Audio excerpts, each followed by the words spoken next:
Here we are. Aha. Let's just go straight into your introduction, Paul. Is that okay? Yeah, should I do the land acknowledgement again? Yes, please. Okay. Great. Okay, so after some technical difficulties, my apologies for making everybody wait. And thank you very much for sticking around. It seems like everything is sorted now, so I'm just going to get started here and welcome everybody to our fourth Amplify event for 2021. I would like to acknowledge that Volition was founded on the unceded ancestral territory of the Musqueam, Squamish, and Tsleil-Waututh nations. We acknowledge our traditional hosts and extend our gratitude for their graciousness in welcoming us to carry out our work on their land. Being that everybody is sitting on YouTube, I do encourage you, please chat on the stream. Tell us where you're from, say hello. We welcome your feedback and comments on the pitches as they come. So please interact and say hello. I think a great place to start is to tell us where you're from. I love seeing where everybody's from. Even the pitchers, if you're able to hop over and say hello and tell us where you're from as well on there, that would be great to get the conversation started. So I'm going to just tell you also, oh, nope, I'm gonna get started. So that's good. So we're on the first slide. You can go on to the next one. So welcome to Volition Amplify, sponsored by Pivot and Pilot, who I'll talk about in just a little bit. But for those of you who don't know Volition as well, Volition builds capacity, connectivity, and knowledge within startup ecosystems. What that looks like is a predominant amount of our work is in partner programming. So we work with, I think it's about 26 or 27 programming partners internationally, mostly in Canada, US, and Europe, and soon to be hopefully in Africa, if everything goes according to plan. And what that looks like is we design, develop, and deliver programming within those partner programs, partners. For entrepreneurs and startups. And then we also provide one-on-one advisory coaching as well for entrepreneurs. So I'm one of 12, soon to be 16 advisory coaches. And we hold community events such as these where people can amplify their message, their brand, and connect. So as we were just talking about before going live, it's great because the Zoom allows us to connect with people all over the world. So it's really cool. So this is our is that statistic right? Did that number change? 105th? Pitch event, is that correct? This is our 105th pitch event. Crazy, since we started this journey in January 2016. So welcome and thank you for joining us. So as I mentioned, this event is sponsored by our incredible friends at Pivot and Pilot. So Pivot and Pilot provides branding, e-commerce solutions, and packaging design. They're a fantastic design agency. We worked with them late last year to get our rebrand done, and they were fantastic to work with. So I can't say enough great things about them. Of course, they're on all the socials. Happy to connect you guys. And big shout out to Rebecca Rochon, their co-founder and CEO, for being our friend and for helping us out. So here's what to expect today. So of course, we're going to do the how to connect, and we're going to intro the panelists. We're going to do the pitches. So how it basically works is each pitcher will do a 3-minute pitch. And then after each pitch, the panelists will give them expert feedback to help them improve their pitch and presentation, often with the skew of investor prep, but it doesn't necessarily have to be. It is not a Q&A session, but we do understand that sometimes you have to ask a question to kind of get out what they were exactly looking for. But usually if it's in the form of a question, it usually means that that's a point of feedback because something wasn't very clear. After all the pitches have happened, there's 5 pitchers with us today. After all the pitches have happened, the audience will vote on their top pitches, and then we will announce a winner for today. And then at the very end, we'll wrap it all up and let you know what's coming up and how to connect with the community and give opportunities for connection and amplification, I should say. I think this is you, right, Isabel? Yes. Hello. Hi, I'm Isabel. I'm the Community and Events Coordinator for Volition. So just want to come on and give you guys a few ideas on how you can connect. So firstly, please introduce yourself if you haven't already in the YouTube chat. Sabrina, our marketing manager, will be in the chat and putting in all information about our panelists and our pictures and different ways you can connect with them during and after the event as well. And then we also have Buzz It. So as Paul mentioned, we'll be doing an audience favorite vote or a top pitch. So we use Buzz It.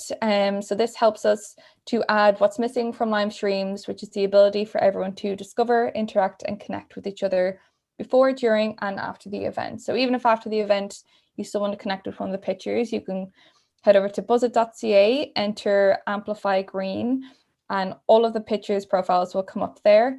And this is how you'll be voting later on. And I just want to do a big shout out to John and the team at BuzzIt. They started out as pitchers with us a few years ago, since became partners. And if anyone runs events, I don't know about Foresight or Startup Canada is a great example. I highly recommend working with them. They're a fantastic sidecar application to have with your events. So highly recommend them. Mm-hmm. Yeah, they're fantastic. And yes, we'd love to have you make some noise on other social channels as well during the event. So we have Gabby, who'll be over doing some live stories on our Instagram. You can also find us on Twitter at This Is Volition. Of course, we're on YouTube. So if you haven't, we'd love for you to give us a subscribe and a like. I think we're actually over 100 subscribers, which is a win, but we'd like to get that up. And yeah, so follow us on all the socials at This Is Volition. If you are live tweeting or doing any stories, you can use the hashtag #AmplifyLivePitch today. 1 million subscribers is what we're aiming for, I think. And I will say, I know I'm biased because I am a co-founder of Volition, but I will say right now to everybody, please check out our YouTube. We have some amazing, it's a huge shout out actually to my business partner, Melanie. She's an incredible interviewer and we have some amazing interviews with entrepreneurs on there. IG Lives, we do them weekly and there's just some incredible content on there and some past pitch events if you want to check out past content as well. So really good stuff. Okay, so today we're here to amplify your message. So that's the main reasoning for the pitch event is for Volition to help you amplify your brand, your message, give you a place to practice and get feedback and make connections. But in addition to that, we also have a couple of rewards that we provide for the top pitch winner as decided by the audience, as I stated before. So the first place will get an IG Live interview, as I aforementioned, or blog feature if you're not comfortable being interviewed or maybe don't have as much time for that. Although I'd argue it's kind of the same amount of time or even actually less than doing a blog. But if you're not comfortable, I'm not usually comfortable being on camera, so I'm cool with that. So IG Live interview or blog feature. And then you also get an advisory session with one of the managing partners. That's myself or my business partner, Melanie. Shout out to her again. She's on her way to Montreal right now. And then also you get a free session with our friends at Pivot and Pilot to go over a SWOT analysis and a brand strategy session, which can always be useful for startups when you're first starting out, for sure. And now I shall introduce the panel, but I'm going to do that by letting them introduce themselves. And I'm going to start off with the incredible Kayla Isabel. Fabulous. Thank you, Paul, and hello, everyone. First, I'd like to acknowledge that the land on which I reside is the traditional unceded territory of the Algonquin and Anishinaabe people. I'm so excited to be here today representing Startup Canada. You can see the sign, just the Canada part above me here today. But we support Canada's 3.5 million entrepreneurs coast to coast to coast through programming, digital events, and community building right across the country. I'm also the board chair of the Innovators and Entrepreneurs Foundation that recognizes incredible innovators and entrepreneurs also coast to coast to coast. And I'm the host of the Startup Women podcast, providing resources for women entrepreneurs and having fabulous conversations with women in leadership roles, also from coast to coast to coast, if you're getting my drift. Really excited about being here today with the Volition team. We've done a lot of fabulous work with Paul and Melanie and Isabel. So always really impressed with these Amplify events and the incredible entrepreneurs that we're going to hear from today. And so can't wait to dive in. Thanks for having me. And thank you for Startup Canada for being such amazing partners. And it sounds like you got a few things going on. So always a couple. Maybe you're busy. So thank you for taking your time and spending it with us today. And over to Jason, our new friend from Foresight. And hello, I'm joining you from the traditional territories of the people of the Treaty 7 region in southern Alberta. And I think it's entirely important to take a moment to acknowledge this reconciliation project that we're all on, but also the importance of the fact that we're all working virtually doesn't give us the opportunity to kind of step away from that. So I'm really grateful that you guys are undertaking that. A quick word about Foresight. We are Western Canada's clean tech accelerator. We have a number of programs, including, and I'll put this out to the entrepreneurs who are watching, we're currently recruiting ventures into our accelerator programs, launch and deliver, and for later stage ventures into our grow program. Great opportunity, even though it's virtual right now, to be part of a cohort of like-minded folks who are trying to advance technologies to bend the curve on climate emissions, feed 9 billion people, make the world a better place, which I think is a project we can get behind. I have a number of roles. I'm the executive director of the Alberta Clean Technology Industry Alliance, about 130 member companies at various stages. I'm vice chair, like a lot of Albertans engaged in the oil and gas sector. I'm vice chair of the Clean Resource Innovation Network, which is sort of oil and gas innovation cluster focused on driving up the clock speed for decarbonization and responsible development in that sector. And just really grateful to be here. So with that, really looking forward to the pitches today and to be part of this terrific community that you guys are building with Volition. Thank you. Thank you. Thank you for joining us. All right, so I think we're heading on into the pitches. Yes, so we've got 5 pitchers today. We saw a very brief glimpse of some headshots there, so that was cool. So we've got 5 pitchers today, and I believe we're going to start with Sahar from Solaris. I should say Dr. Sahar, my apologies. Oh, never mind. It's okay. No, I should respect that. I didn't notice it at first, and then, so over to you. Thank you. Sorry. So before we start Dr. Sahar's pitch, to just say that she is the co-founder and CSO of Solaire Enterprises, and she's based in Victoria. And a recent piece of news that they have is that this month the industry learned about their breakthrough in product development, and they've started to receive requests from competitors and potential clients to buy their solar ink, which is pushing them to accelerate the mass production of their products. And they were also recently showcased at the Collision conference as well. So well done. And I'll let you get started with your pitch. Thank you so much, Isabel. Okay, so imagine if you could capture the sun's energy from anywhere, from windows, building facades, electric vehicles. However, conventional silicon technology is not suitable. We need a new material and technology to fulfill the requirement for those applications. My name is Dr. Sahar Sam, founder of Solaire. I invented a fabrication process for transparent conductive film and thin film solar cells. At Solaire, we make solar cells with a new material called perovskite, which has a much higher energy conversion efficiency compared to silicon. This is a $768 billion market. We have pilot partners in Canada and overseas. We're collaborating with multiple research institutions to scale up our processes. Solaire has won multiple competitions and has been featured as emerging rocket by the investing community in BC. Sales start in Q4 of this year.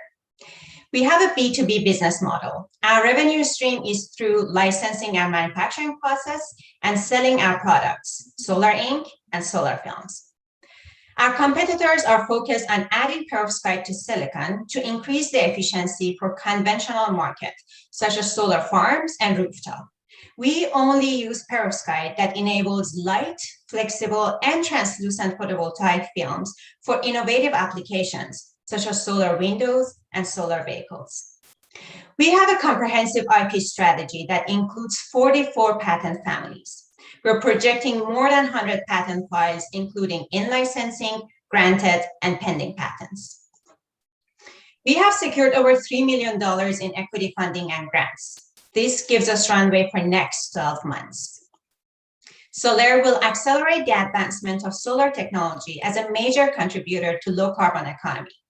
We're changing the way that solar cells are currently made, and we're also impacting the ability of women and minorities to participate in science-based industry. Our management team has the skills and diversity that leads us to innovation. We have the technology and a culturally strong team with different mindsets who can drive it. Solar is a leader among competitors when it comes to women in leadership, with 63% of management team being women. We are committed to meeting the United Nations Sustainable Development Goals. Solar is directly impacting 4 of them. And we're also in the process of being B Corp certified. We're opening our $2 million pre-seed round in September. This will trigger an additional $3 million in grants. If you're looking for 75-time returns in 7 years, a positive impact in the environment, supporting women and minorities in STEM, investing in solar is for you. Thank you. Awesome. Incredible technology. I have to say, it's ridiculous what you guys are doing. I'm so fascinated by it, honestly. And I'll say why in a second, actually, even more so. But I just want to, before I go into a comment that I'm going to make and then flip over to the panelists, I just was curious, what can we as a community here at Volition and the startup ecosystem, what can we do to help you amplify your business and you? Yeah, thank you so much, Paul. First of all, thank you for providing this platform for us. As you heard in my pitch, we're going to open our pre-seed round in September. So we are basically looking for investors. And at the same time, we are collaborating with different partners. So we are continuously talking to different partners, testers who can basically partner with us to test our product, test our ink. So these ways, if Volition can help us in any of these basically ways, that would be perfect. Okay, great. Yeah, I was saying that part of the reason that I'm so interested is because I'm going to totally nerd out right now for a second, but there's a show on Netflix called Alien Worlds. I know, doesn't sound relevant, but it's a combination of like what worlds could look like if you were to look at alien worlds based on science. And how the Earth works. But the last episode talks about how civilizations can actually be gauged by how much energy they capture from the sun, which I thought was really, really interesting because we've only captured like 0.1% of the sun's energy. And it's pretty interesting. Anyways, it's a total nerd thing. I dork out on that stuff all the time. But if anybody's interested in that kind of thing, I highly recommend it. It was a really cool show on Netflix called Alien Worlds. Anyways, I'm going to flip it over to Kayla. I would love to hear your feedback for Dr. Sahar. Fantastic. Thank you so much, Dr. Sahar. Really, really a lot of information packed into that pitch. I'm feverishly writing various notes to drill into a couple specific areas. So loved at the beginning, clear demonstration of what this product is trying to do and the potential, what if you were to be able to capture the sun and the power of the sun using, different spaces. So I love that that was at the very top of the pitch. I think I got a much better understanding of the impact and the why later in the pitch that sort of brought things together, but I might bring a little bit more before you go into the science at the very beginning to explain the potential impact, in terms of climate priorities, et cetera. I would shift that slightly more at the beginning so that I can wrap my head around it a little bit earlier. The market size went very quickly. There was about maybe one sentence and a detailed slide that I wasn't able to read in that moment. So I think parking that a little bit so that we understand the potential, and especially when asking an investment community, that I think they would want a little bit more crunchy details and be able to soak into that slide a little bit more. So I'd recommend focusing on that market size. Traction, I really liked how you included the logos of various partners that you're working with and that you're demonstrating traction. But I would like to go into a little bit more detail because your sales weren't starting until later this year. So what was that traction? Was it in terms of funding, in terms of being recognized that this unique IP is very special? I wish there was a little bit more detail in that.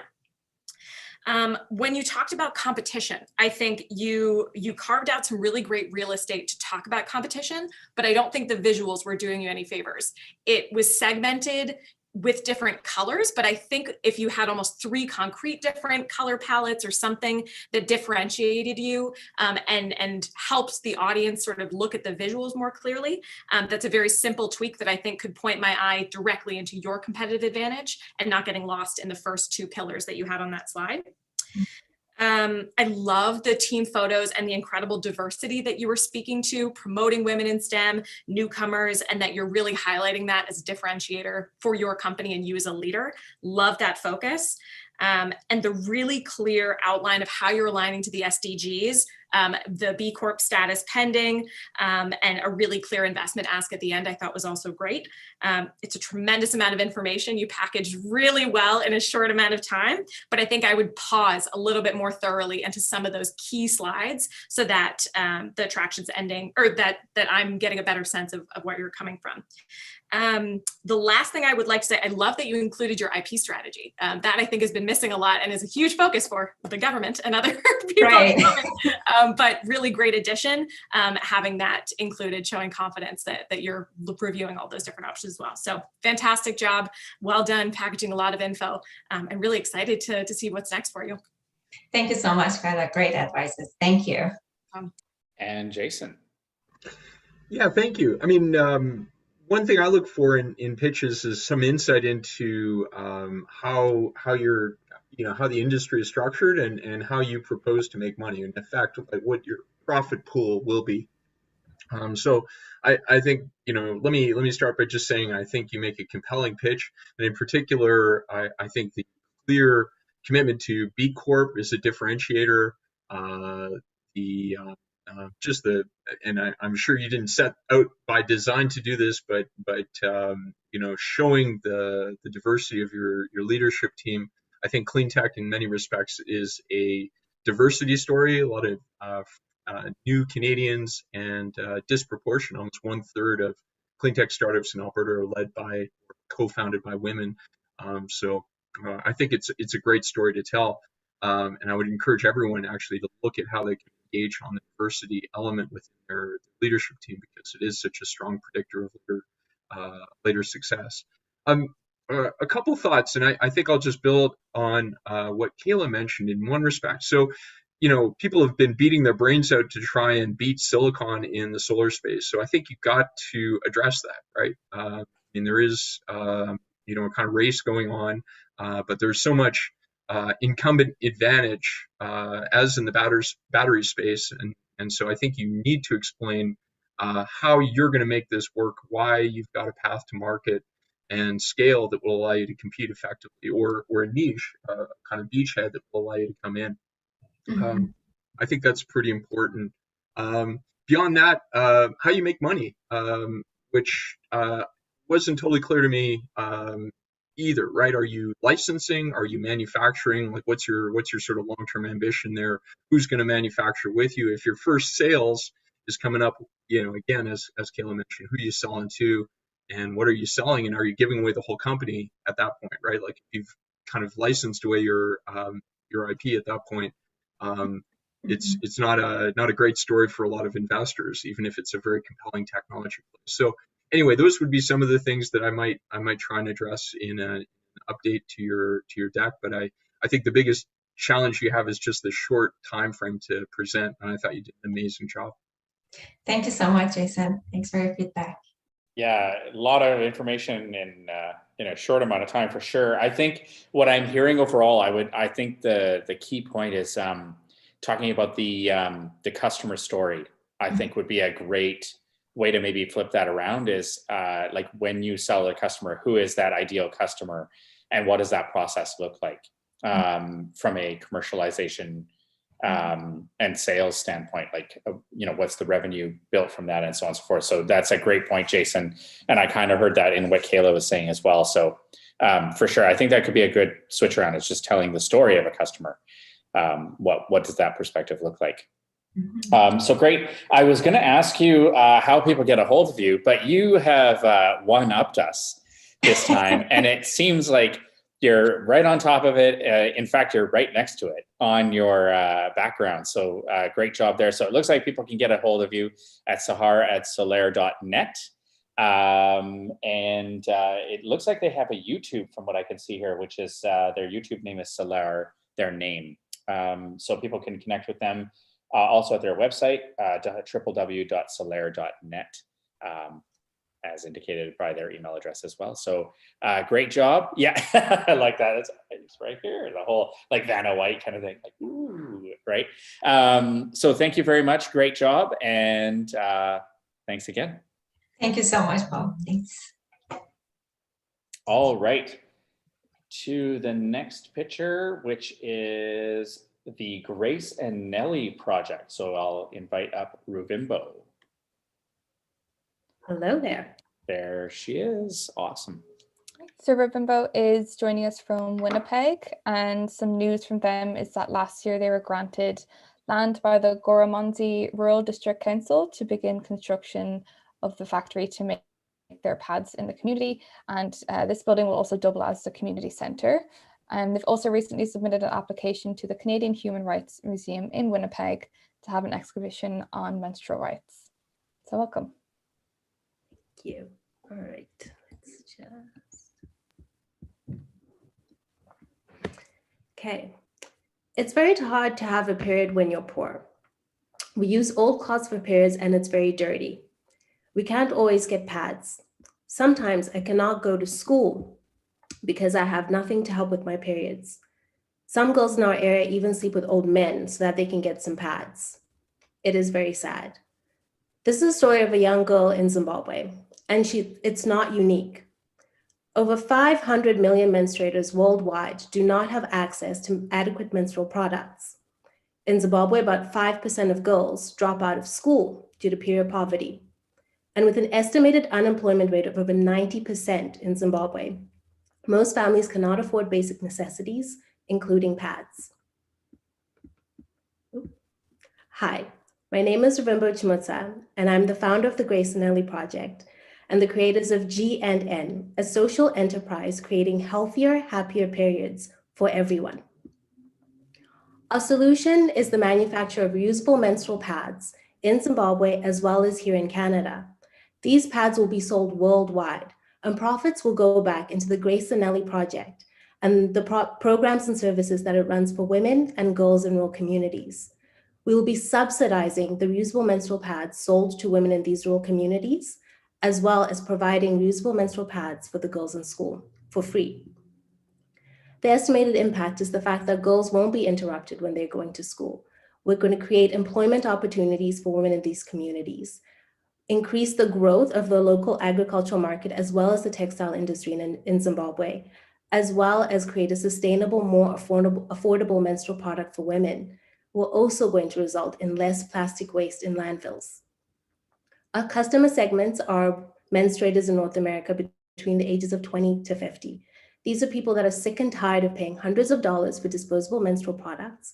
They're looking for an eco-friendly product that is socially conscious. Our other customer segments are, of course, the women in rural communities who are simply looking for something that works and that they can afford. And those in the rest of the African continent looking for something that is made for them and unique. The market opportunity cannot be underestimated. Currently estimated to be over $20 billion, the menstrual hygiene market is going to increase to over $40 billion by 2022. And reusables are one of the fastest growing parts of this market. 30 seconds. Our revenue model will be the sale of daily pads, panty liners, and nighttime pads. And we're going to be starting off by selling them in packs of 4, so like a starter kit. GNN will be the only African and the only Black branded reusable pad in North America, and the only one that is tied to a specific social cause working in Zimbabwe. Financial projections show us making just under $300,000 in the first 3 years, with a CAC of just over $64 and a lifetime customer value of over $900. Our team is comprised of myself, as well as the rest of the board of the Grace and Ellie Project, as well as our manufacturing partners, Legacy Pads in Zimbabwe and the Cutting Edge here in Winnipeg. We're asking for just over $50,000, $25,000 of which would go into producing pads here in Winnipeg, which has already started, and about $19,000 would go into producing pads in Zimbabwe, as well as training, which will be starting in June. Thank you so much for your time.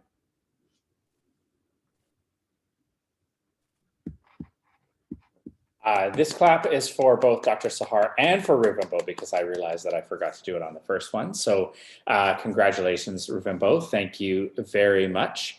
I am going to throw it over to Jason to start us off this time.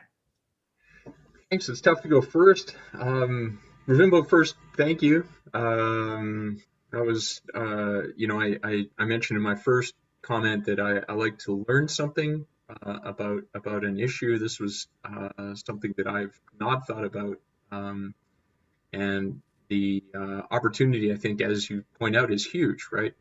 I think that gets to the, I guess, two points of feedback. One would be why better.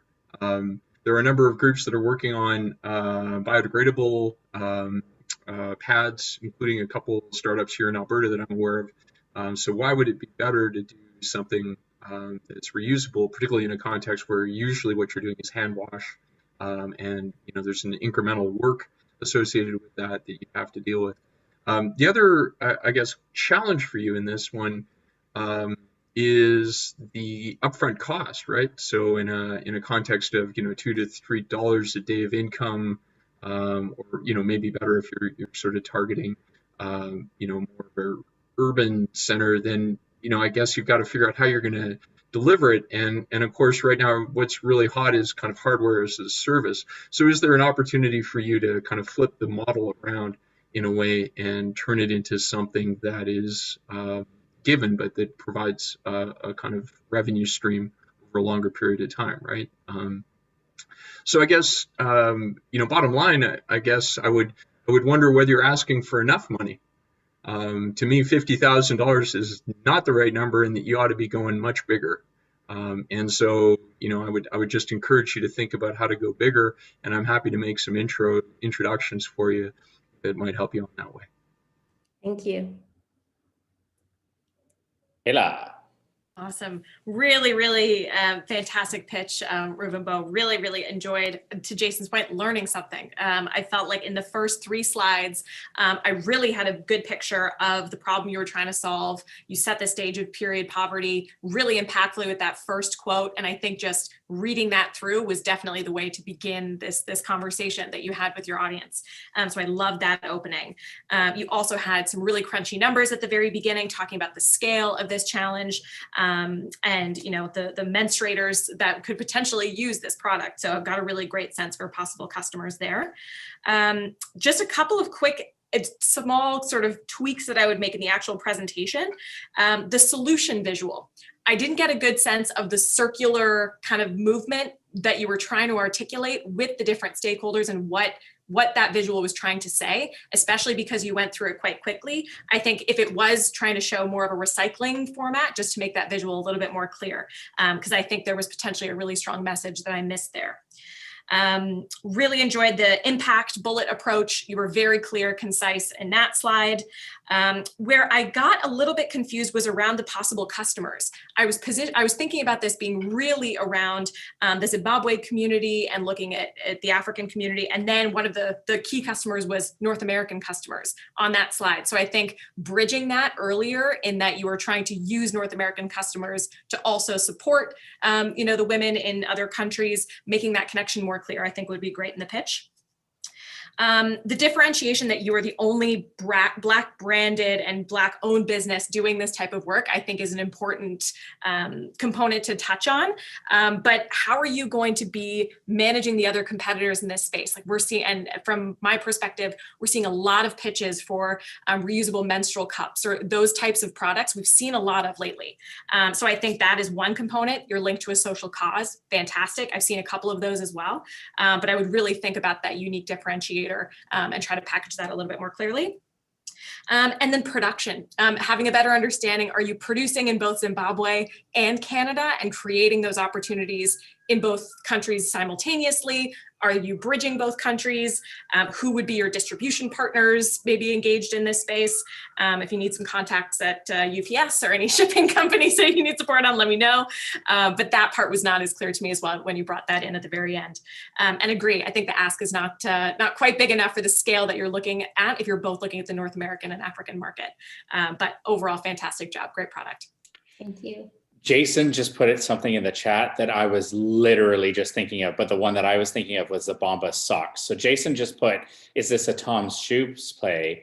And then I was literally at the same time thinking of the Bomba socks idea of like, it makes sense if you have North America as your like initial target. And then basically it's like a buy one, but you support somebody in another place kind of idea. Like, I guess Bomba socks is like for every pair you buy, one pair is donated. I thought that was really cool. Now, obviously, it's not to tell you, Ruvimbo, what to do with your business, but it's funny that Jason and I, right away. Now, obviously, we're not the target customer, so and again, it's not for us to tell you how to run your business, but it certainly came to mind because that's a really interesting and unique approach, I think, potentially there. And yeah, I want to echo what Kayla and Jason said. Right away, I can say that number is something that's probably going to have to be revisited in terms of scalability. So, because the worst thing to do is to try to get cash and then have to go back to the well. People don't like that. So, anyways, that's another conversation for another time. But glad it came up and great job. So, Ruvimbo, I just wanted to ask you, what can we do as a community to help you amplify your business? Go to thegraceandnelly.org and learn more about the organization. And we're going to be starting our pilot May 28, 2021. So you can go to our LinkedIn or any of our social media pages and find out more about that. So I'm just curious, what does the pilot look like? So is that like you can start ordering some? Like, is this for like test customers and early adoption, or what does that look like? It's the early adoption. So if you are looking to try out our pads starting May 28th, you can just go on the website, purchase a starter pack. So it's going to be about $60. Mm-hmm. And then, yeah, tell us how you like it and what you think about it. Nice. Awesome. Okay. So make sure you plug that into the YouTube stream chat if you can, please. I'm sure there's a lot of people in our community that would be very excited about that. There was a company that pitched with us before called Double out of Ontario. I think Kayla might know them. I think you actually were a panelist for our pitch event that they pitched at. That's wearing they're building like a bra that doubles as a skin, basically. Like it's so comfortable and it's customized for you. But that was exactly what they asked for. And they got a ton of people through our events actually to do their trials and test out their products. So definitely put that on there. And yeah, we look forward to seeing the results. Thank you very much. So for those of you who are interested to get in touch, again, that's the Grace and Nelly Project on Facebook and at Grace and Nelly Proj, I think is right, for Instagram. And you can visit their website again at www.graceandnelly.org. So check that out, especially for the menstruators in our community. I think it's great to try out new products and give them feedback. So thank you very much. Next up, we are going to go on to Josh from Maker Bars. So Josh is joining us from London, Ontario, and he's the founder and president of Maker Bars. And recent news is that their products recently landed in the hands of Toronto Raptors Kyle Lowry as part of Destination Canada's Forever North campaign. Very exciting. Awesome. Thank you. So let me just set up so I've got my own timer too and I'm staying on track. Okay, I'm ready to go. And so thanks as well for giving this opportunity to do this pitch. So yes, I'm founder of Maker Bars, but I'm talking today about our newer product, Go Protein Bites. And I'm actually the founder and president, and I also work with Western University as an entrepreneur coach for early stage ventures. So I want to take you back to October 7th, 2020. And why is this day important? So this day was actually the day in which our government in Canada banned single-use plastic for the form of plastic bags and plastic straws. And so every year we throw away about 3 million tons of plastic in Canada, and only about 9% make it into actual recycling. So that's really the problem I'm here to talk to you about today. It's really focused on these single-use wrappers, which, as Greenpeace has stated, is the #1 polluter here in Canada. And the UN stated it's the 4th most common single-use plastic in the world. So I want to bring you back to my story as a busy student, going through 2 degrees and having 15-hour days on campus. I was always struggled to find snacks that would keep me feeling full and would also not be packed full of sugar and not have this laundry list of ingredients. But at the same time, I was also looking for something that could fit my social values of reducing plastic waste and trying to create a more zero waste lifestyle.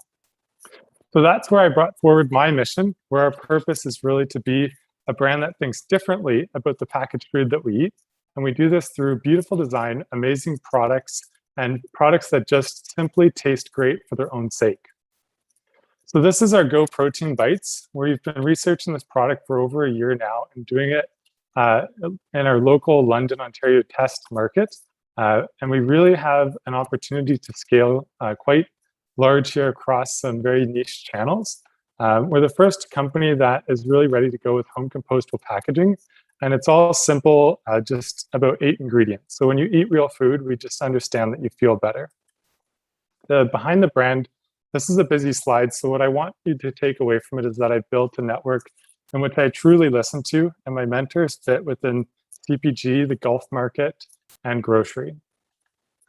We've had some pretty great traction to date. So our sales have been over 43,000, and we've had almost 75,000 in non-dilutive funding. And primarily that's through our channels of well.ca, e-commerce, and retail. 30 seconds. And I basically want to go over a bit of, okay, how are we going to bring this product to market? So we've been working really hard to establish a BRC Global certified co-packer. And we have distribution that's going to launch us into the golf market. And we've secured grocery distribution as well come later this year. And the opportunities are really endless to the different sports we want to tap into past golf. I want to touch slightly on this golf-focused market. The big thing here, there's 2 competitors, and we really focus on being a green Canadian brand that's a lot lower sugar than these junky competitors. So this is our ask, about $500,000 we're doing in the round of the safe. And we're just asking if you're ready to chip in. And these are the 4 things that we're going to be putting the funding towards. We've secured a little bit so far. And my email is at the bottom there, as well as on this last slide here. So I know we're doing feedback, not maybe questions today, but I'm open to discussing further. Fantastic. Thank you very much. Congratulations. I love the fact that you've got sales already. That's great. So congratulations on that as well, because that's not always an easy feat, especially in the CPG market. So congrats. I'm going to throw it over to a fellow Ontarian and start with Kayla. Fabulous. Thank you so much. And great job, Josh. I am starving looking at these products. Could really go for one of these at the moment. I loved your introduction, the October 7th, 2020, really landing that, piquing the interest of the audience. I was like, where is he going with this? What could this possibly mean? And I think you really set the stage beautifully at that beginning piece with a curiosity factor. Like I really dove in right at the beginning. The interesting thing about the product is it's it's straddling two benefits, that you're looking at the reducing of the single-use plastics, which is fantastic, but also the healthy product within.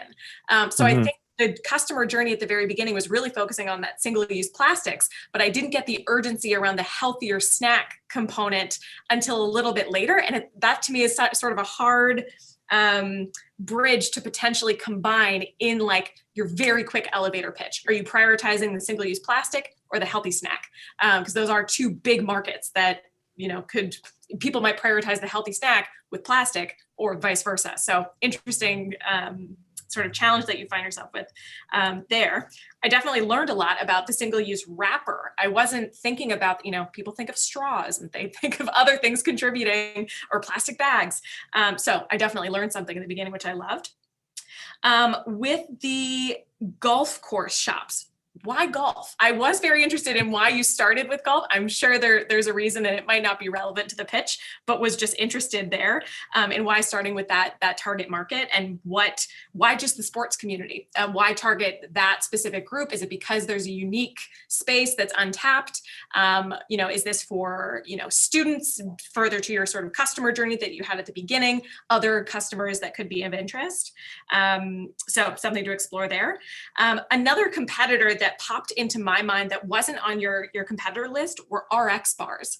And I grew up in the States, so this could be an irrelevant Canadian competitor, but out of Whole Foods, similar idea. I don't think their packaging is sustainable, but a very similar look and feel to the product.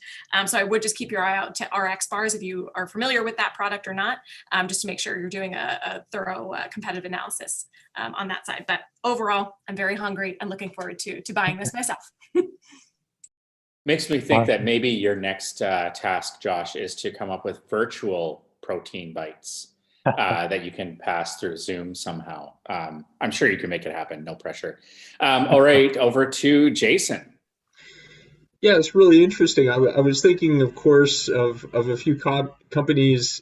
Well, actually, let me stop and say, wow, what a great deck. I mean, you built a great deck. You clearly kind of know how to tell this story. There's nothing I can tell you about how to pitch that you don't already know. And in fact, I know you're coaching people on how to do this, so it comes through. Maybe a couple thoughts leaning towards Kayla's. Like, I was thinking of the journey of Toby Lutke with Shopify, or actually, one of my favorites is the story of Wrigley's, where actually Wrigley's started as a detergent company, and they started putting, bubble gum in with the product. It was something that they just created on a lark because they had the materials, and it pretty soon became clear that they were selling their detergent because people wanted the gum, and people were in fact not all that impressed, and the margins were much, much better on the gum. And I wonder if in the process of developing a protein ball, that you've in fact come up with a solution for a really big packaging problem, which has a much bigger addressable market and potentially a much more compelling storyline. Whereas I believe this space is pretty populated, and you might kind of spend a lot of time trying to kind of carve out a niche in golf, which is an interesting one. But I'm far more interested as a sort of clean tech person, and sometimes angel, in what you're doing to tackle this problem that cuts across the entire sector. Yeah, I don't know if we're giving feedback or not, but I really appreciate both those points.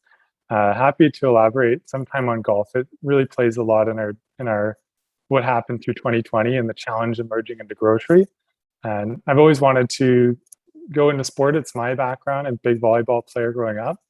And golf, something someone actually approached me about, and I thought we had to look into what are COVID-proof channels, as grocery was actually, our category was hit incredibly hard. People not on the go, but people were still golfing. And unfortunately, the other week they shut those down in Ontario, but we're hoping they'll be open soon again. Okay. Oh, Paul, you're on mute. Oh, I pressed the button, but you stopped. I think what happened was you stopped screen sharing at the same time, so it minimized just as I pressed the button, so I missed it. I'm going to just quickly disagree with Jason for a minute, in a sense. So I agree with him that the deck tells a good story and it's designed well. A couple of slides, maybe a bit too much information on the slides. But I am going to say from an investor perspective, I think there might be some adjustments you need to make because you're raising money. So as an investor pitch deck, I'm not sure it's doing the right justice for you as an investor deck, because there were some key components I was missing. I'll just say a couple. I was missing like cost and margin, and kind of your sales plan. I was missing some key components that would be very relevant to a raise.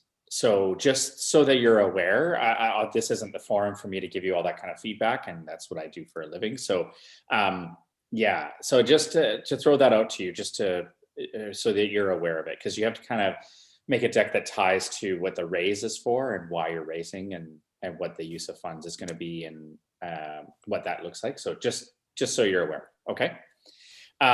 Cool. So that being said, though, what can we do as a community to help you amplify MakerBars, the business, and yourself? Yeah, that's a great question. So I think we're actually trying to set up with the co-packer.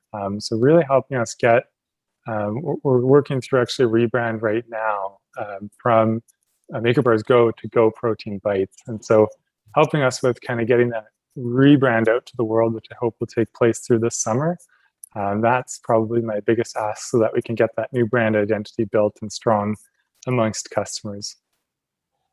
Cool. So I assume they could do that with you through being part of your community. So it sounds like is it best for them to connect with you on Instagram? Yeah. It looks like it's at makerbars.goproteinbites. Yeah, is that right? That is correct. Yeah.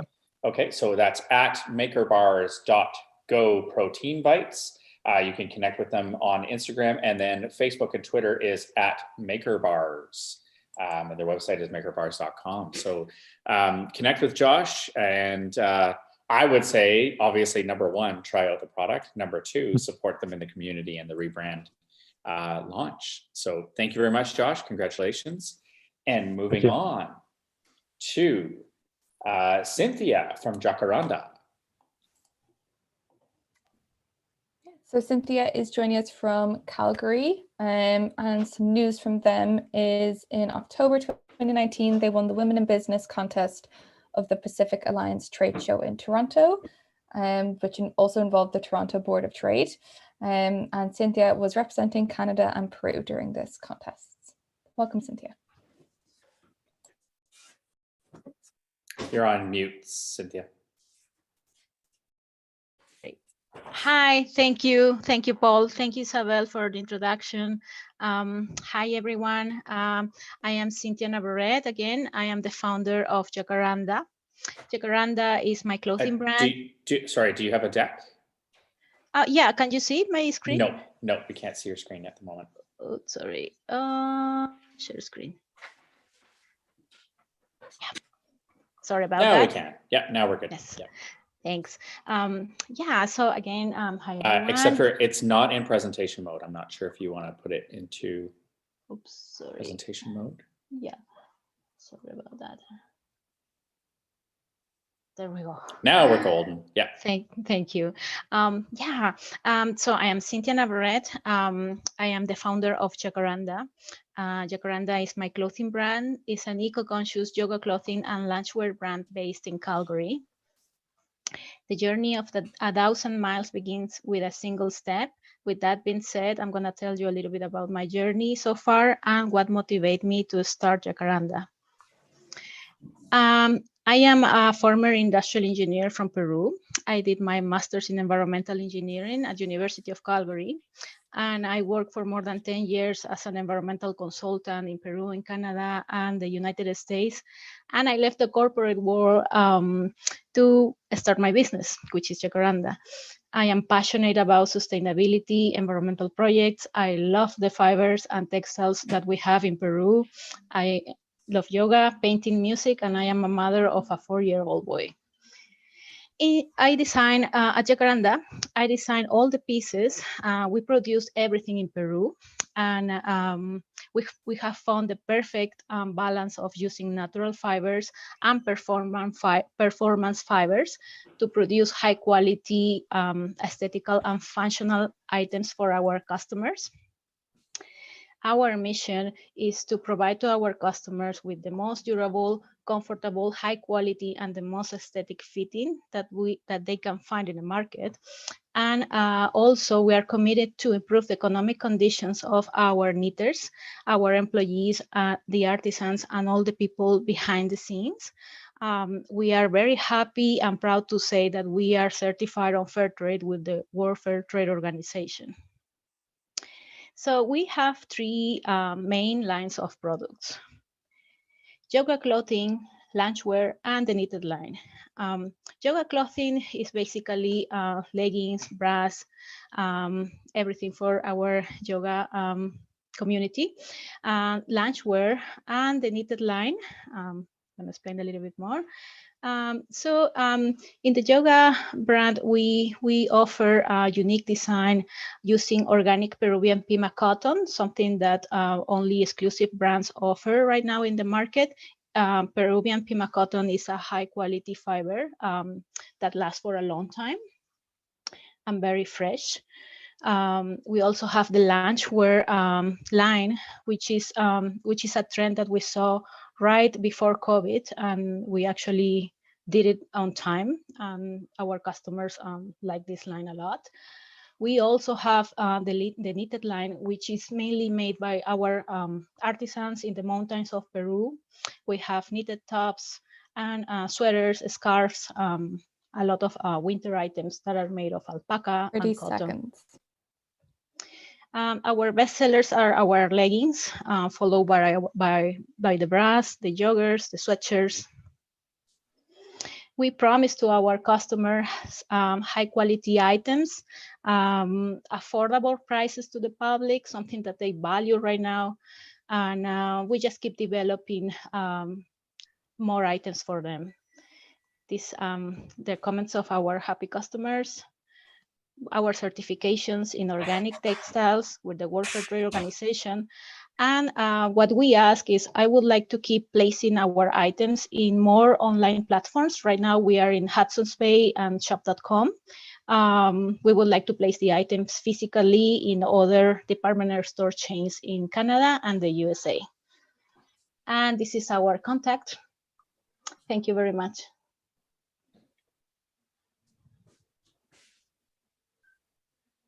Awesome, thank you, Cynthia. I had a really quick question. What does Jacaranda mean? Jacaranda is a tree. It's a beautiful tree. It's a purple tree. It's amazing. It's in Peru. It's in Japan. I think in Vancouver somewhere, but it's just the most beautiful tree ever. Okay, cool. I was wondering how it was connected to the brand and what it meant, so that's great. All right, so this time I'm going to flip it over to a fellow Calgarian and start with Jason. Hey, well, first off, it's great to celebrate a kind of hometown hero story. So I love what you're trying to do, Cynthia. Muchas gracias. Es un entrepriso muy interesante. So a couple of thoughts. I guess one of the things I'd really encourage you to do is I love so much of the storyline. It's so well timed for the moment. I think it would benefit your storyline to show that you're ready. Show that you're ready revenue positive. That's almost the first thing to lead with, right? You nailed it. You've got a great product. And it's ready for sale. The other thing we're missing in that pie chart that you show is actually the dollars. So we don't have a sense for what your revenue was last year, and I think that would be just very compelling, right? Hey, we started up, and we're already revenue positive, and we're going. The kind of link to that is the margin on your product, and I wonder why you're going. I mean, affordability is great, but in a sense, you're also selling luxury, and I wonder why you don't go up market. And I mean, if you're in Hudson's Bay, maybe you ought to be thinking about Nordstrom's or some of the higher end marketplaces that you might get into, or marketing direct to consumer, which in many respects is more powerful right now, right? Like I would say having a very compelling online brand and looking for a couple celebrity kind of endorsements would be a really important part of a storyline in your area, right? Thank you, Jason. Yes. We just joined the Hudson's Bay. It's been we've been live like 2 weeks so far, and also to shop.com. So it's good. We have more people looking at it. But yes, everything that you mentioned. I hope I want to place the items in more in other platforms, and Nordstrom will be perfect as well. I really don't know how to get into it, but I would love to. Yeah. I mean, I think, now there's just a real opportunity there. I would consider, if I were in your shoes, the district accelerator, Arlene Dickinson's accelerator program is one that you ought to target. And you might think about finding someone to join your management team. I mean, you've done an extraordinary job on your own, but I wonder if finding someone else to join your team who can be your door opener into the retail space, who has that experience already, would be really helpful to you. Of course. This is all new to me. I'm an engineer. I started from scratch. I even took a fashion designer course. So even this area like retail, because before COVID, we were doing direct sales, like business to customer. Now the online sales are good after COVID. And now I'm trying to place all the items in more like B2B. So we're just in 2 B2B platforms right now, kind of, and yeah. So and then this one, like, I'm sorry, Cynthia. I have to move on to Kayla because it's not meant to be a conversation about it. So sorry, it's so Kayla. Hard. Yeah. It's so hard, Cynthia. I'll keep it brief though. So fantastic, product. It's making me feel very warm and cozy with the idea of alpaca materials close by. Couple of pieces of feedback on the actual pitch deck. The Lao Tzu quote didn't do much for me at the beginning. I think it was potentially a little bit too generic and wasn't really relevant to the story that you were telling. So I think you really want to use that initial, that moment at the beginning of the pitch to jump right into your story, because that's going to be much more impactful than that quote. So I would. That's why I would have loved to hear about the name. Yeah, exactly. Instead, yeah. Great point. I think I loved hearing about you, but I think you went into a little bit too much detail about yourself at the very beginning. I think there's a cool story that you could weave throughout that really showcases, I was an engineer and I have this background and this is what makes me really unique, but telling that through a story as opposed to showing me on a slide everything about yourself. So it's super interesting, but maybe just taking up too much real estate. That you're fair trade. I'd like to understand a little bit more. You mentioned your knitters in Peru, but are the yoga products and the loungewear also being produced in Peru? Is the entire business coming from a specific community in Peru that you're going to be back to? Getting into a little bit more detail around that, I would love, because this is such a competitive space. Everybody's in loungewear right now. Everyone's getting comfy. You have some good differentiators, but this is super saturated at the moment. So I think you need to be really, really clear around the, you're playing against big players like, Lululemon in terms of, yoga wear, et cetera. So how can we really make sure that you're piercing through that noise and huge powerhouses that have a much bigger marketing budget? Hudson's Bay, that little, moment that throughout your pitch, we sort of got to that moment. You're like, yep, we're also in Hudson's Bay. I was like, oh, this is great. Like demonstrated traction right there. And you mentioned right now that it was fairly new, but make that pop a little bit. That really actually boosted my interest as a potential investor to say, oh, people are really taking this brand seriously. And there's an identified market within some of these luxury spaces. I think just overall feedback on the pitch deck, it felt more like your website and less an investor pitch deck. So to Jason's point, the actual cost per product, understanding your margins, putting in more of that perspective that an investor is going to be looking at or a potential partner, and veering away from more language about your mission or really explaining the products in detail, because the investors are not necessarily going to be looking at that level, that precision level of detail throughout the pitch. Revenue, understanding that cost per product, the affordability versus luxury, to Jason's comment, that I found interesting, that to me, this is more of a luxury product than focusing on just affordability. So getting that clear as well, I think would be great, but I would love to get comfy with you. So great pitch. Thank you, Kayla. Yeah, I'm not even thinking luxury, just premier, right? Like this is a higher level. And I think what I would love to hear is maybe some of the benefits of not just from the sustainability and benefit to economic development, particularly for Peru, but is also like, is there benefits to that type of cotton or alpaca? I forget what it's called now, but is it more breathable? Is it, yeah, it's super warm, but like in the summer, maybe that's not ideal, right? So like, is it more breathable? So there were some things I wanted to hear, and that bay thing was like, that should be front and center. But I think that was the main key that was really missing, is what the business model was. I think there was a lot of concentration on mission, vision, and the story of you, which Kayla's right. You could have woven that story throughout. Like even you saying, I'd love to hear that, like that like, oh yeah, I started as an engineer and then I took a design course and I've been building this and this is what we're doing. And now we're in stores, we're selling online. This is what we sell for. This is our revenue. And I think even that, I would say at the very end, you said that, I think you were talking to Jason and you were saying, oh, well, I would love to learn more about how to get into more stores, maybe doing more online branding and e-com. So I would challenge you to say that I think your ask could be a lot stronger and more specific as to exactly what you need. So maybe I'll ask you, how can we help you amplify your business? My suggestion would be is that maybe it's around introductions to people who understand CPG scaling, e-com and retail, inbound retail sales. So, or outbound, I would say even. So anyways, but I'll throw it over to you. It's your business. Don't let me tell you what to do. But yeah, so how can we as a community amplify your business?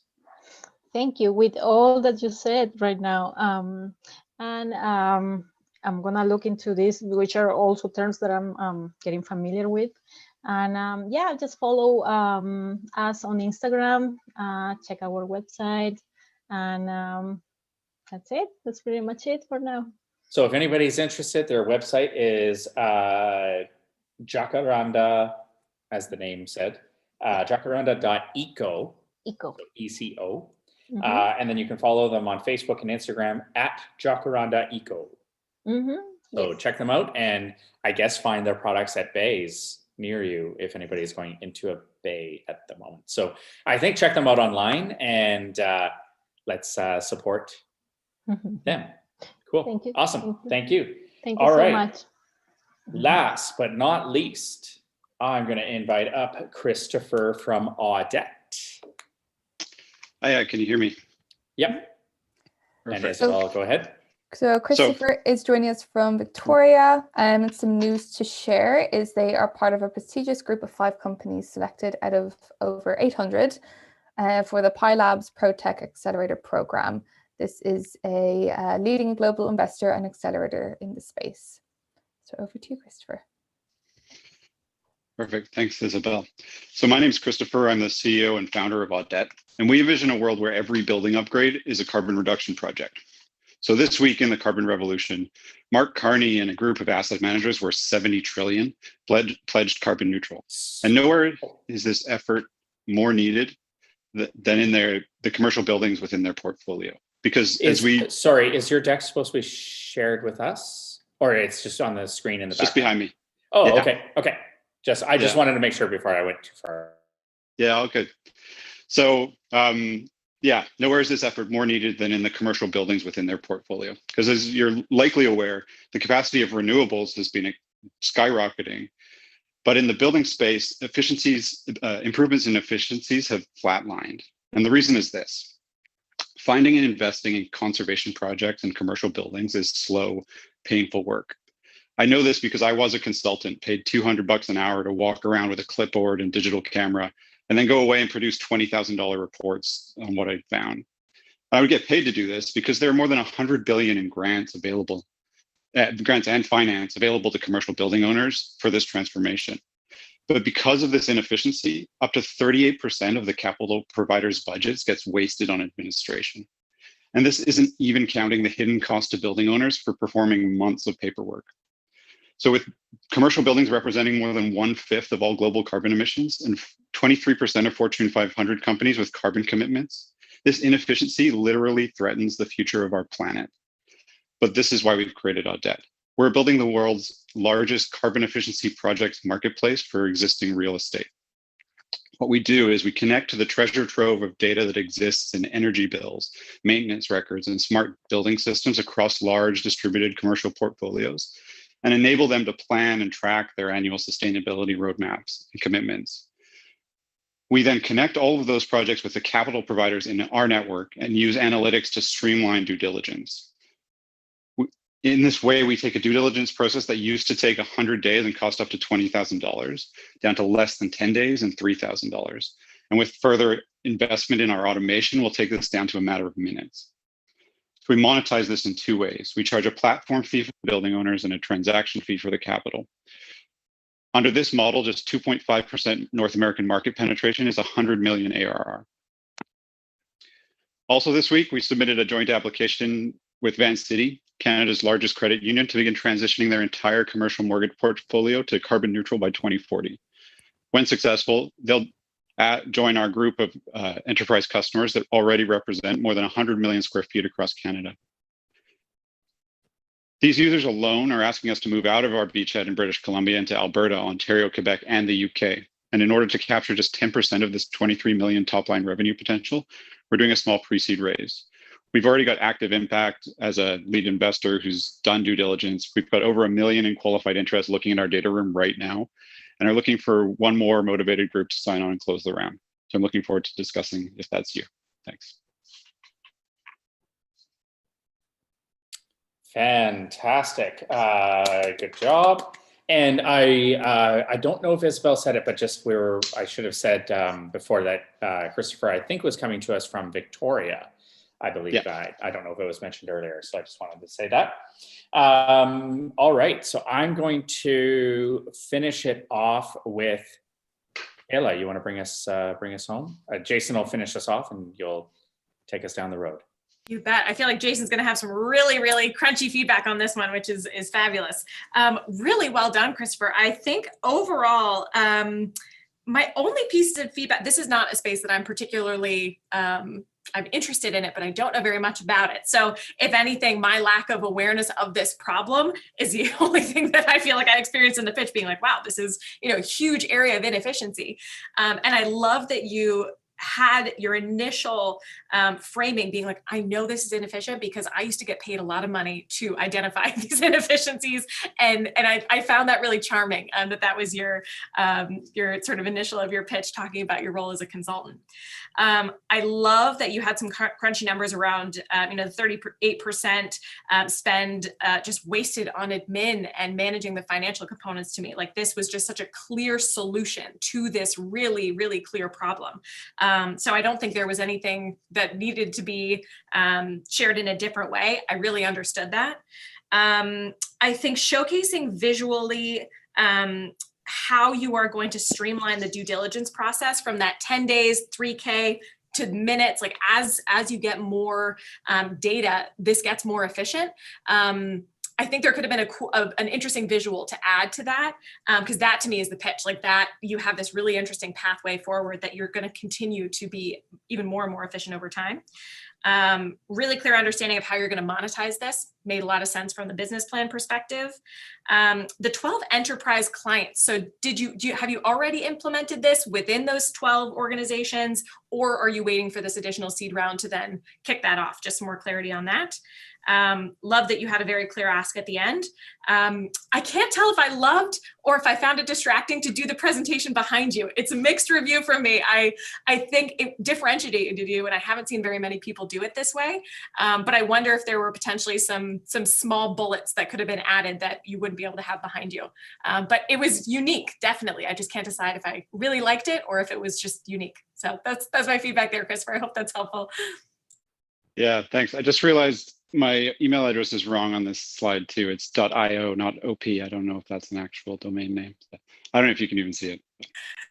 No, we can't see it, but we can see that raising 500K beautifully. But that exactly, I can't determine that, and that might be the challenge. Depending if people are in gallery view, they might not be able to see that if it's behind you. So, because some of the details might be pretty small. My one takeaway for sure from what Kayla just said was that she said you were charming. Anyways, over to Jason. Can you take us home? Yeah, no. First, I think, and I'm sure you've heard this before, Christopher, but you've got a really compelling story, right? I mean, we all know the kind of legacy challenge of our built environment is huge in the U.S. I mean, probably half of it might be 1/3 to 1/2 of the kind of $2 trillion that they're allocating for their kind of green recovery plan is around building retrofits. It's this huge amount of money because there's such a job storyline. So, my first question would probably be around your sort of plan to get into the US-based market and whether those institutional buyers that you've already got are ones that you can disclose, because that'll tell us a lot about your sort of runway into what is a much more significant marketplace. You also don't address competitors, which might be, it's a very busy space, but you have the advantage of being a software play and a market maker. I guess one of the questions would be around like the idea of having a marketplace where people can bid in and put in solutions makes a lot of sense, but is there a way to kind of coordinate that? Because anytime you do retrofits on a building, as you know, you want to do them all at once rather than have bits and bobs happening all the time. And so the extent to which you're able to take that asynchronous challenge and turn it into a synchronized one is another piece of the question that kind of pops up. And I guess, the last piece being, you tell a compelling story about your own kind of journey, but who else is on the journey with you? Those are just some of the questions that occur. I think you've got a compelling story, and I'm not worried about you raising your seed capital. I guess I'm just curious about how far this goes and how soon we'll be able to say that we knew you when. Well, curiosity is a great thing. So let's have a conversation. We're moving into Alberta next, so I actually do want to have a conversation with you. I just wanted to say my joke comment was not to detract from Kayla's amazing feedback, by the way, just to be very clear. But that was the main thing. Thank you, Jason, for pointing that out. That was really the only main thing that I found was, as Jason said, probably no worries in you raising this round. I think, though, I would say that sometimes it's a little bit too mysterious. And I think that I would have at least loved to see who else is on the team, just for that confidence building.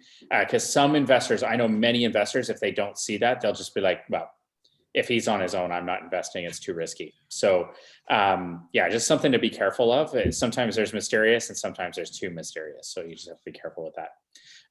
But the fact that you already have Mike and the team at AI as a lead investor, I mean, you're probably fine at this point anyway. So, but something to bear in mind for a seed round or something like that. Cool. So thank you very much. So Isabel, I think, oh, actually, sorry, my apologies. So Christopher, what can we do to help you amplify your business? Yeah, sure. So two parts to that. We're just about to sort of unleash the pent-up demand into Alberta. So Jason, if you got anyone in the, basically anyone who's tweeted that they're going carbon neutral, but doesn't actually have a plan in the real estate space, which is a lot of folks, in your network that we could get some interest to. And then on the finance side as well, working with Alberta Eco Trust, but anyone else who's trying to deploy capital into the Alberta market, it's great. Paul, I'd love an intro to the marketing company Pivot and Pivot and Pilot. Yep. Sure. Yeah. They do great work, and I checked their website and I love an intro. Sure. Yeah. Isabel, can you make note of that, please? Or Gabby, I guess, too, either one. Awesome. Thank you very much. All right. So congratulations, pitchers. Those were all really good pitches. So fantastic work. 5 great, turns out this time, 5 great Canadian companies. That was not on purpose, by the way. Usually our Amplify events are international. I think the last one had somebody from London and somebody from Germany and somebody from the US and one from Canada. So this time it was purely coincidental that they were all Canadian companies, but also pretty awesome that it was all Canadian companies. So great work, everybody. And so Isabel has put up the slide. This is where we would like everybody to hop on and vote for your top pitch. Again, you can go to buzzit.ca if you didn't already do that before. The event key, if you hadn't already plugged that in previously, is Amplify Green. And we would love for you to go in and vote now for your top pitch. And again, just a reminder, you can also stick on buzzit.ca and you can connect with the pitchers, the sponsors, and that's where we do our voting. So check that out. And while you're doing that,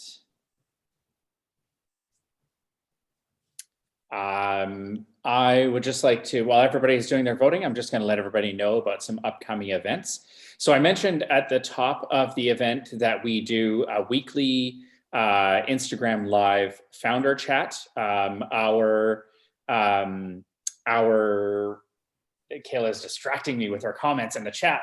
No, it's good. Thank you for the reminder, Kayla. That's really awesome. Maybe you and I can announce it together. That would be great. So I mentioned before that my business partner, Melanie, she is an incredible interviewer. She does some fantastic work. Not some, she does fantastic work. And I would recommend to anybody that, like, I've been doing this for 20 years as an entrepreneur. And every time I watch these, there's always little nuggets of gold in there where I'm like, oh, wow. Yeah. Oh, yeah. Yeah, that's great. So highly recommend those. Our next one is on May 4th. May the 4th be with you at 11:30 a.m. Pacific time. That one's with Alessandra Amato from Algae, which does something similar to the protein bites, but with algae, and has a pretty cool product roadmap and stuff. So check that out. We met them through our friends at League of Innovators.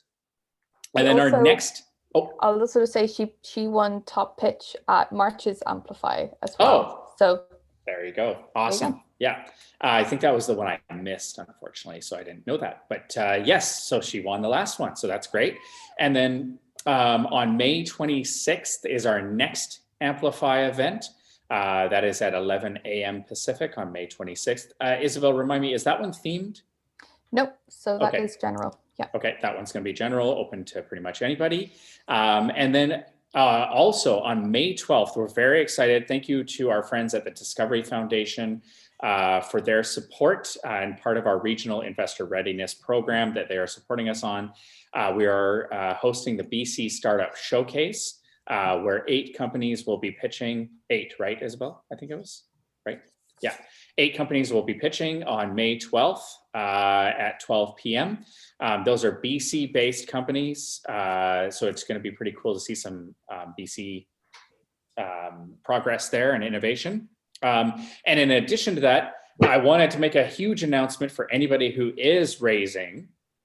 And is based in BC, particularly.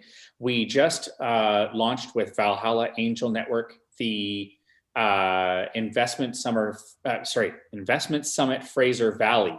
I always want to call it the Fraser Valley Investment Summit. Same thing, I guess.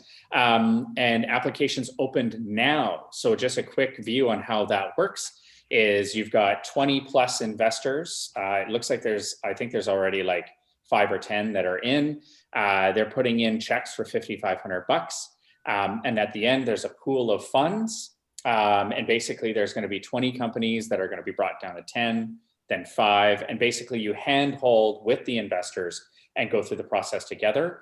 And then eventually the investors will choose one company who will take home the big prize.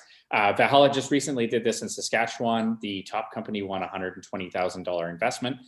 And then there was sidecar investments of $240,000. So really, really exciting.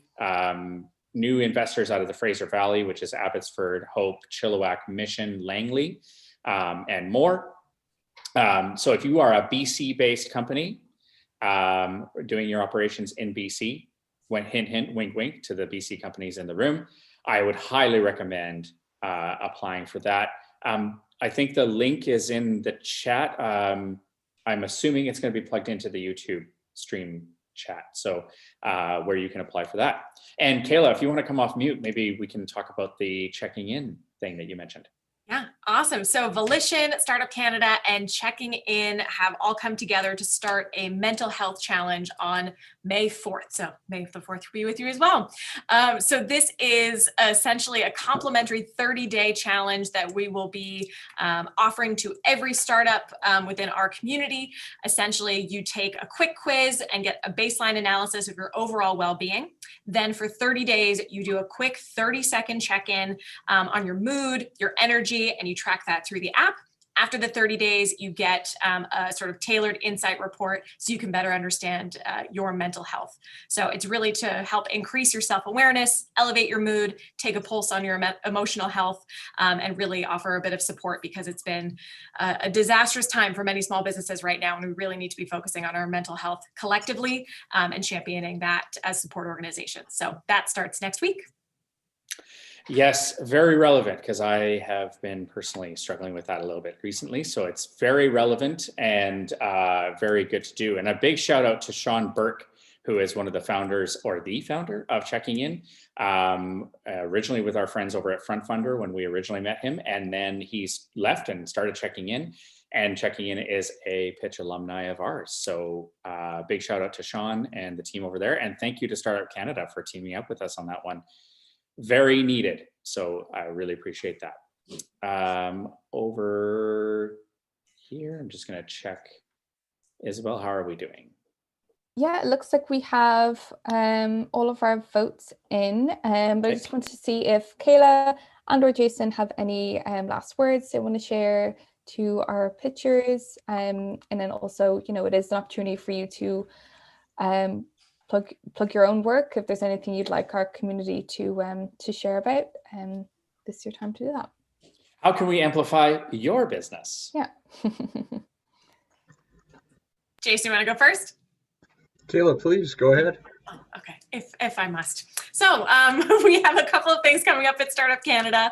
On June 1st, I think pretty much all of the pitchers here and anybody listening, we have a new program called Startup Global that's really intending to help startups and scale-ups go global, put Canadians on the global stage, connect them with advisors, resources, a national pitch competition with up to $75,000 of funding this year. So we're bumping up that funding pool and really connecting you with subject matter experts across the country and internationally to help you on that journey. So June 1st, check out Startup Canada.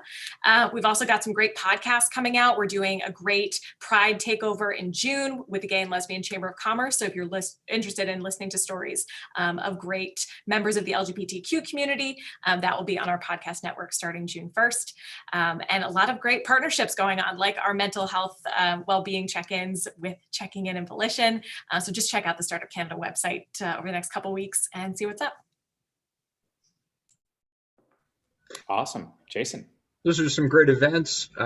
We also have a number of things coming up in the docket, both on both sides of the Rockies. But I would encourage people to check out our Community of Innovators website, sign up, get on our newsfeed if you're not already there. And again, we are recruiting companies into our launch and deliver cohorts. We run 3 accelerator programs over the course of the year. So if you are wondering how to get from an idea to a business, how to figure out customer discovery and so on, I would encourage you to take a moment to check out our programs for entrepreneurs like yourselves. and get honed and focused. And then I guess the last thing I'll just note is, yeah, if you have not participated in an angel investment summit, you're thinking about raising your first round. Paul mentioned their model. We ran something similar in Alberta with our partner startup TNT, and have trained 28 clean tech angels. And we're looking to keep doing that every year and growing the community of clean tech angels across the country. So, you know, if you're watching this and you're interested in how to participate in deal flow, well, Paul and I have some ideas for you.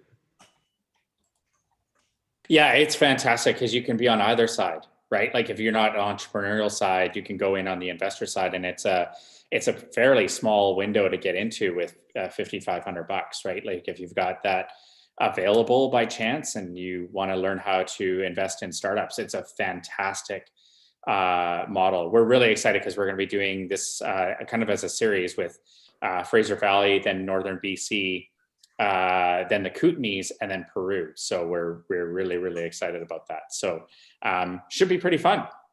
So really highly recommend that for sure.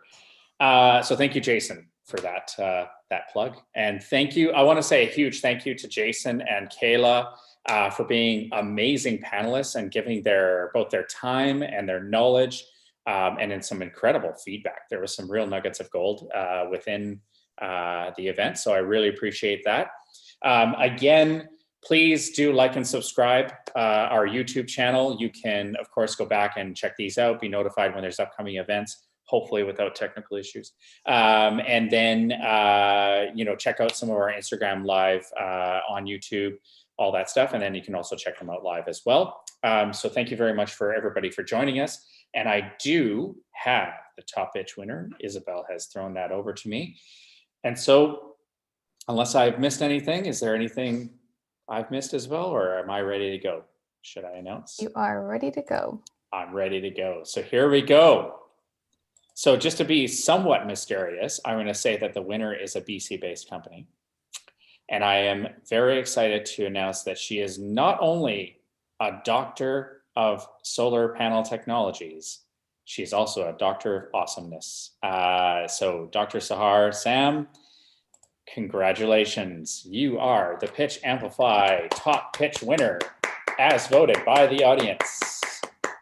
Congratulations. Thank you. So great job.